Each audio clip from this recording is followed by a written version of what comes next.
you can master it. Correct. But you got to make sure you got the right pieces to the puzzle. You got the right pieces to the puzzle. What I say every day is crazy that a person without nothing can always tell you how to get something. You know, just like I said, yo, a virgin can tell you how to have, it's always somebody that's not in a certain place that can give you advice on how to get there. And I disagree with those, like I said, those are liabilities, what we just talked about a little while ago. A guy, it's like somebody telling Alex how to hit a baseball, but they never played baseball, been on a baseball field.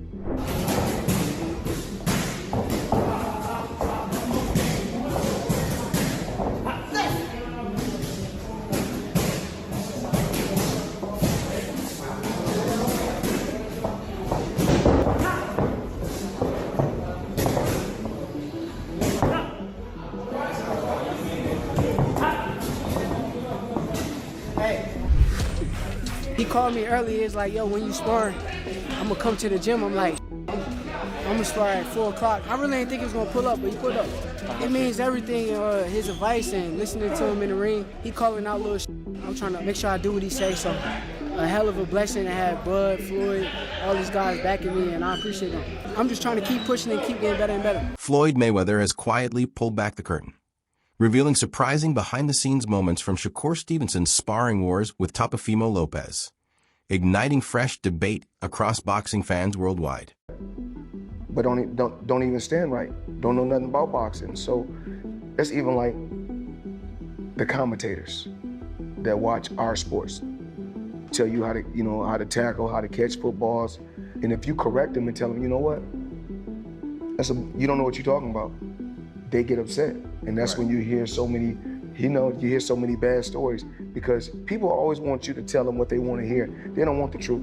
And according to whispers from those close to the camp, Mayweather Jr. stepped inside Shakur Stevenson's world, sharing hard-earned boxing wisdom that refined his punching technique, sharpened his precision, and tuned his timing perfectly before the looming Teofimo fight.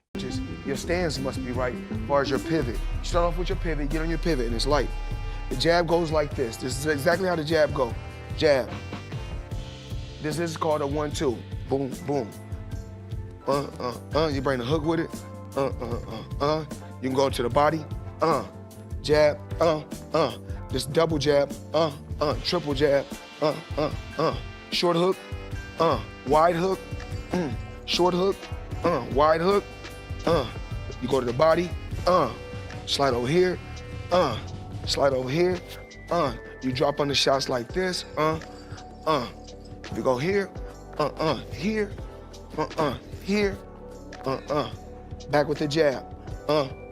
Stevenson has never hidden his love for sparring days, calling them the heartbeat of his training, where everything feels real.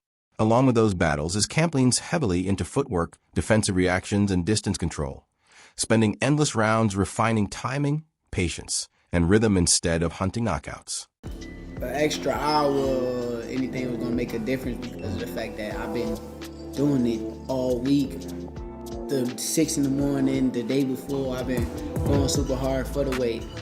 I'm a real fighter at the end of the day, so I wasn't trying to make a stand for a fighter. I was just... He got picked on the world team. Every 2.5 years, he's gained weight. He moved up in weight. So, like, the weight gain and him going now is part of his natural growth process been going on. And so, I think he's more adjusted and he feels much more comfortable. For Shakur, training is about stripping chaos away from the fight, slowing the storm, and forcing every opponent to survive strictly on his terms.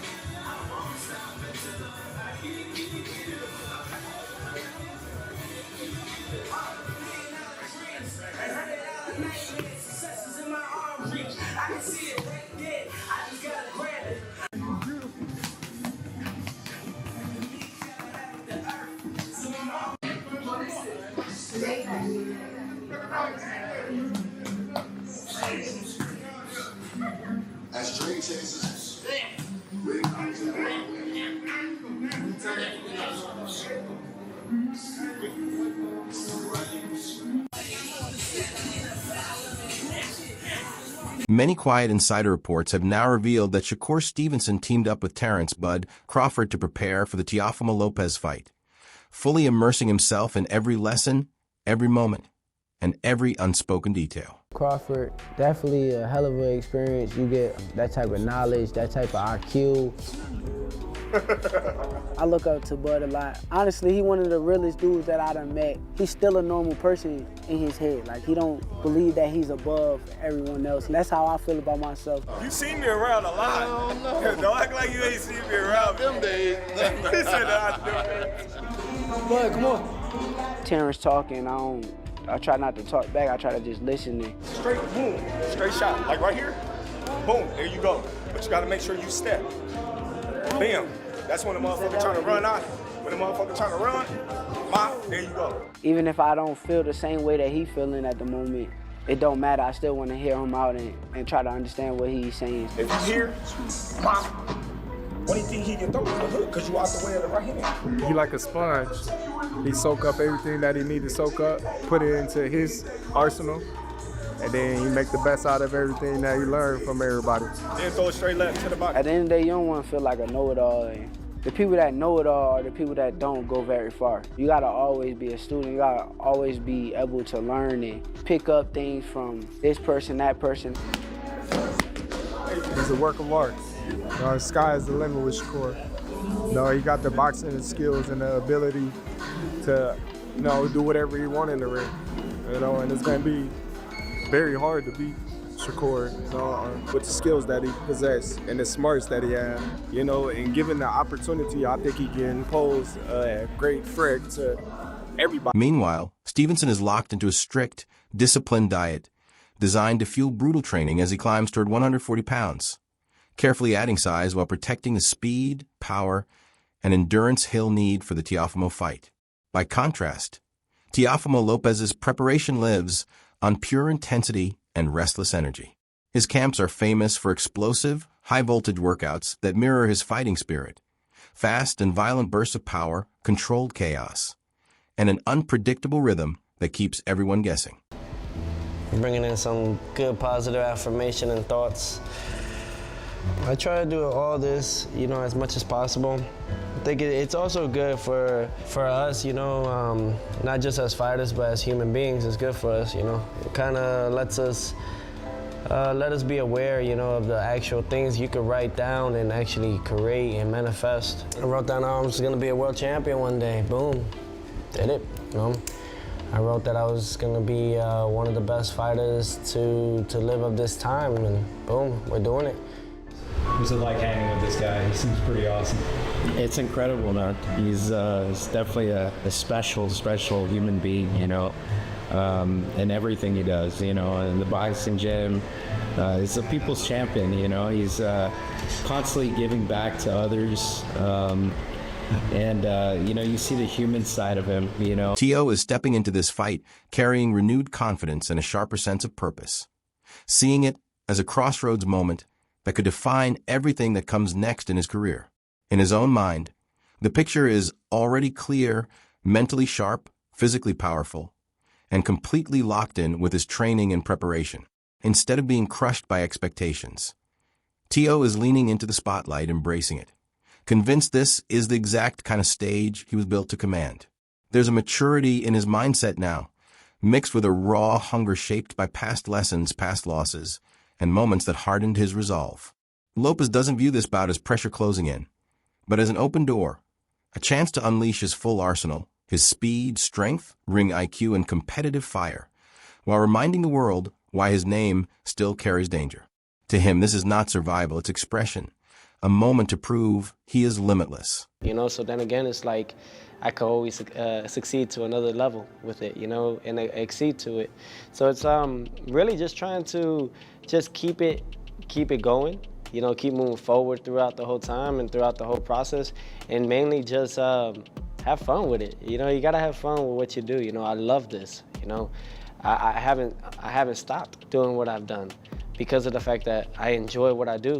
This has been 20 years in the making, 20 years in this, and I have so much to do and so much to prove within myself. So mentally, I'm prepared. Physically, I'm more than ready, and emotionally, oh, I'm on fire, you know, I'm on fire with it, you know, because all I ever did was try to be great, you know, and it's no longer trying, I am, you know, I am great. And it's all about just continuing and holding that.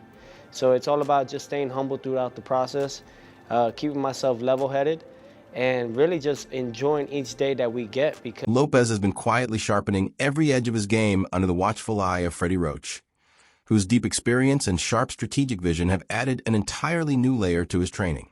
Inside the gym, Teofimo lives in high-intensity rounds designed to feel exactly like fight night, pressure heavy, lungs burning, heart racing, mixing raw power punches with fast, snapping combinations and constant footwork drills. Freddie drills into him the importance of timing, defense, and exploiting the smallest openings, pushing Teofimo to think 2 moves ahead in every exchange, every breath, every second. He's made it clear that this camp is about sharpening instincts, trusting what's already inside him, and staying disciplined from the opening bell to the final moment. For Teofimo, this matchup isn't just about getting his hand raised. It's about reclaiming and reaffirming his place among boxing's elite. In his eyes, the sacrifices made in silence, the lessons carved from past battles, and the hunger that once carried him to the top have all aligned at the perfect moment, colliding into one defining opportunity.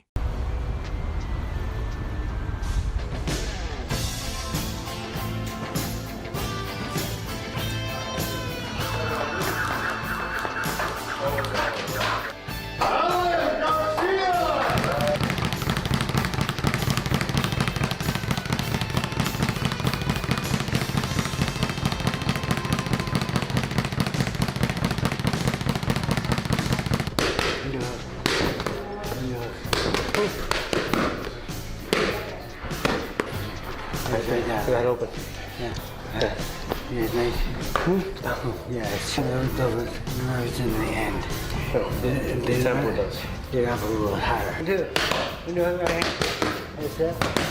Right hand. Quick. Quick. 1, 2. 1, 2. Lopez has made it unmistakably clear that he isn't stepping into this fight just to show up or trade rounds. He's coming to defend a legacy. He's driven by a fierce need to protect everything he's built at 140 pounds, brick by brick, scar by scar. As the reigning WBO junior welterweight champion, Lopez reminds anyone listening that his title isn't just cold metal hanging on a strap. It's a symbol of years of sacrifice, pain, and relentless dedication to his craft. He's framed this bout as more than a challenge, calling it a line in the sand, a defense of everything he's earned since exploding onto the world stage. His mindset reflects a fighter who understands exactly what's at stake, professionally and personally. And he insists with quiet certainty that no one is simply walking in to take what he fought so hard to claim. In the ring, Yes. Shakur Stevenson. Obviously, sure. you guys are both in Las Vegas. I'm hearing that you did link up today. A face-off happened between the two of you? Yeah, face-off happened, things of that nature, just to create the things that are in motion already. So we're really adamant about fighting each other next, and I can't wait for us to really lace it up. And I see him across the ring, and really when that bell rings, lights out for him. What's it like seeing him now kind of face-to-face? When you look at him, what do you see? Because obviously you're not locked in just yet, and the closer it gets to a fight, obviously things turn a little bit. But when you do look at Shakur, what do you think of him? I think I don't think too much of it. I think that he believes in himself. That's one thing. But I'm here to destroy his dreams and all that he wants to do and become. You can't take this from me. I worked very hard for it. I've bled for this. And I'm not taking nothing from him. But I just believe that what's gonna happen next is for destiny. In a revealing interview with Cigar Talk, Stevenson opened up about why he never signed with Floyd Mayweather early in his pro career, and it boiled down to respect, vision, and how he saw himself as a fighter. When Mayweather first reached out after the 2016 Olympics, Stevenson felt the way he was presented smaller, tucked away, less central on a promotional poster. Didn't reflect his true worth or ambitions, planting doubts about how he'd be valued in Mayweather's world. Beyond the image, Stevenson knew he wasn't comfortable doing things the Mayweather way. He wanted a path that let him stay true to his own development, his own team, and his own instincts. Ultimately, he chose Top Rank, believing they offered a clearer route to early titles and treated him with the recognition he deserved. He explained that one of the core reasons he walked away from Mayweather's camp was that Floyd wanted him to follow a blueprint that didn't include the people he trusted, the corner he respected, or the methods that shaped him. Stevenson refused to compromise his vision just to fit into someone else's system, insisting he wanted to chart his own course with the team he believed in and claim a role and a path that honored his talent, his ambitions, and the fighter he was determined to become. The Olympics, I mean, like I said, I watched the whole Olympics. That was a moment, and you know, like I said, at this point, I think that's when everybody really started hearing about you. Like once the Olympics came about, and Floyd flew out there to go see. Facts. Floyd was all on you that whole Facts. weekend. Just outside looking in, I guess everybody was surprised that you ain't signed with Floyd because it just felt like niggas is like, oh, he the next Floyd. Floyd, you know, he's courting you. Yeah. What you feel like? What was it that made you like, you know, not do a deal with Floyd? See, look, like, you know, a lot of people look at that situation, they be like, yeah, you should have like went with Floyd. But like, I'm a real nigga. I'm gonna be real. Fuck it. I'm gonna just say what it is. Like, I'm a real nigga. So like, it's just certain things that I tolerate, I don't tolerate, and it's like, you know, I got around certain people that I felt was like real niggas, and you know, they kind of helped me out with my career, and like, Floyd didn't want to be like involved in that. Like, he didn't want to accept like the real, you know, the real part that he wanted me to like go through it with, you know. I ain't gonna say he wanted me to go through blind, but he wanted me to like do it his way. Right. And I ain't want to do it his way, so it ended up being like I did it my way, and I went with the team I felt was like a better team for me, and I feel like right now it's paid off. Yeah, definitely. I mean, was that a hard decision though? Because you got to think like, this Floyd, like, you know what I'm saying? Niggas growing, like, you know what I'm saying? Like, Floyd, my favorite fighter, right? So it's like, you know, because I work in music, so I see that, like, you know, when it's an artist trying to sign you, it'd be a little different just because you have an emotional attachment to it. Was that a hard decision for you to, like, tell Floyd, like, nah, I'm good? Yeah, it was, because at the end of the day, Floyd calling my phone, he on the phone, he like, yeah, you could drive the Bugatti. You could, like, money talk. Yeah, so it's like, he all in your head at the same time, but it's like you still in your brain. Stevenson has laid out a meticulous plan for the Teofimo Lopez fight, one that revolves around total control, both physical and mental. He believes the battle starts in the mind, aiming to frustrate Teofimo by stealing his rhythm and shrinking his space with sharp footwork, constant feints, and pinpoint counters. Stevenson plans to make Lopez miss early and often, baiting him into overreaching, abandoning patience, and leaving cracks for exploitation. Every defensive slip, every clean counter is meant to chip away at Lopez's confidence, round by round, silently rewriting the tempo of the fight. Shakkur's approach is patience wrapped in intelligence, slowing the pace, forcing Teofimo to dance entirely on his terms, dictating distance, timing, and rhythm, so every exchange whispers who truly command the ring. By staying disciplined, calm, and defensively sound, he intends to wear Lopez down mentally before ever letting the physical dismantling begin.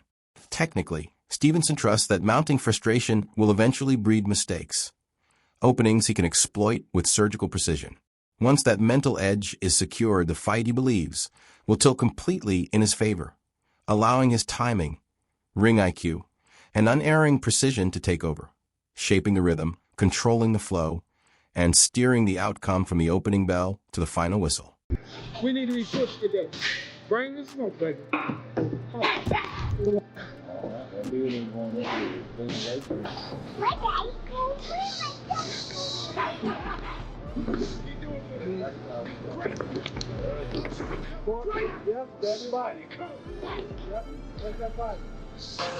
And I think this is the year where I'm gonna make them hate me even more.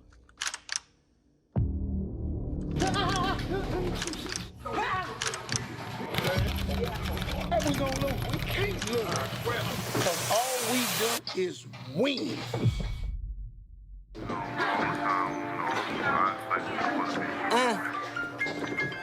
You already know what I was popping pills with him, been falling back from Killer Down, because I might... As the dust begins to settle on the fevered buildup to what promises to be one of early 2020 SXS most electrifying title fights, the looming showdown between Teofimo Lopez and Shakur Stevenson is about far more than just two elite 140-pound fighters colliding. set for January 31st in the heart of New York City. With Lopez defending his WBO and the Ring Junior welterweight titles, and Stevenson chasing the dream of becoming a 4-division world champion. This isn't merely a fight. It's a collision of legacies, ambition, and raw will. Fans and pundits alike have been drawn into the orbit of this bout, captivated by every move, every strategy, every whispered prediction, knowing that when the bell rings, something unforgettable is about to unfold in the squared circle. Yeah, I think Devin Haney setting the trend. Devin Haney setting the trend. Yeah. Yep, he's setting the trend. Now all these young guys starting to test themselves against each other now. That's what we want to see. That's what we want to see. We want to see who the best is, yo. And then the winner of this fight right here needs to fight Devin Haney. Why not? Why not? Keep it going. Keep it going. But anyways, look, this is a message, man. Anybody that's going to be working that card, y'all better make sure y'all do y'all damn homework. I'm talking about any commentators, any host, anybody. Do your damn homework, man, for real. You know what I'm saying? Because it's not going to be one of them fights where it's going to be rock'em sock'em, both guys hitting each other and stuff like that. No, it's going to be small, little nuancey type of things that if you don't know what you're watching, you can't tell us what the hell is going on. All the fans at home going to be like, Do you think Stevenson's sharp precision and fluid movement will rattle Teo enough to secure a statement-making victory? Share your thoughts in the comments below. We want to hear your predictions.